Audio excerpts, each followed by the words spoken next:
नमस्कार, मी संतोष उंडे, बाबुळगाव, तालुका राऊरी, जिल्हा अहिल्यानगर. इथं मी माझ्या शेतामध्ये हे मक्याचं पीक घेतलेलं आहे. मक्याचं पीक घेत असताना मी याच्यामध्ये थोडासा बदल असा केला की ऑर्गॅनिक भारत मिशन या अंतर्गत जे मल्टीप्लायर तंत्रज्ञान आहे ते तंत्रज्ञान मी या 4 सऱ्यांना 1, 2, 3, 4, 5, 6 या 6 सऱ्यांना मी फक्त सीड ट्रीटमेंट केलेली नाही, पण त्याचबरोबर बाकीच्या माझ्या सगळ्या शेतीवर मी यांना सीड ट्रीटमेंट केलेली आहे. सीड ट्रीटमेंट करत असताना ही जी उगवण आहे याचा जो दांडा आहे तर याची उंची ह्या लेवलपर्यंत आलेली आहे आज.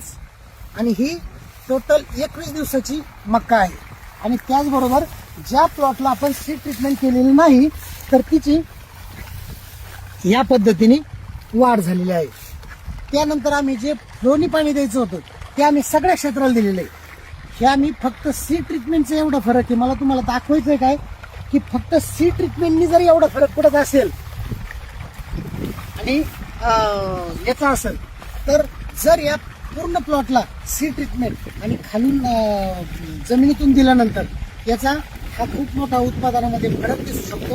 आणि त्याचबरोबर आता आपल्याला जो रासायनिक खताचा जो तुटवडा भासणार आहे